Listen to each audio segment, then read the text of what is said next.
it's looking like we have a deal on Gaza. And we'll let you know. Mr. President. I think it's a deal that will get the hostages back. It's going to be a deal that will end the war. It's going to be a deal it's going to be peace.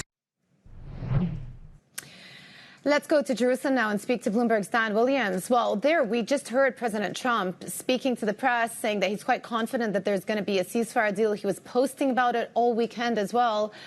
What has been the reception from the Israeli side, knowing that later today we know that the Israeli Prime Minister and President Trump will be having a one-on-one? Well, the Israeli side has been unusually reticent, and I think therein lies a clue that this actually might work. The stage might indeed be set for some kind of breakthrough today. Now, the US president has made predictions of imminent breakthroughs, several, going back pretty much since the beginning of this term. However, now we have this war reaching its 2-year mark just a few days away. There is impatience, there is exhaustion, there is destruction and death all around. I think a desire to end things.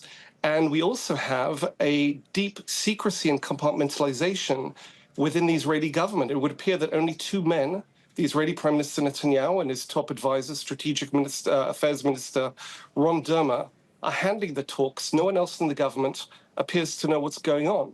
And that kind of compartmentalization reminds me, at least, of the secrecy that preceded the landmark Abraham Accords 5 years ago, when Netanyahu excluded his own foreign minister and defense minister from those talks for the sake of secrecy, for the sake of seeing those talks through. So again, time will tell. We're a few hours away now.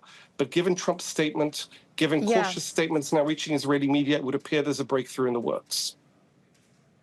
Yeah, okay. So that appears to be the case, and certainly the language that you're getting out of the U.S., there's pressure from the international community as well. But at the end of the day, the Prime Minister has to sell this back home. He has to sell it to his own government. And there are many within his own government calling for the annexation of the West Bank. And as we understand from, this draft 21-point proposal, that's off the table for the United States. How will the Israeli Prime Minister then pitch this deal back to some of the ministers in his own cabinet who would not perhaps like to see the war end right now? Well, that's very well noted, and it would appear to support the idea that Netanyahu is compartmentalizing those ministers especially. But they've already come out and threatened effectively to bring down the government. However, their power is limited, and Netanyahu has had an offer from the Israeli opposition that should this deal go through, he would have support in parliament against no confidence motions and the like.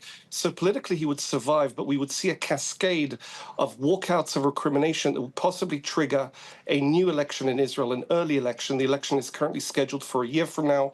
We'd probably see it early next year. It's worth remembering that according to polls, a majority of Israelis, perhaps not a large majority, nonetheless a majority, want the war ended with a negotiated deal to return those hostages.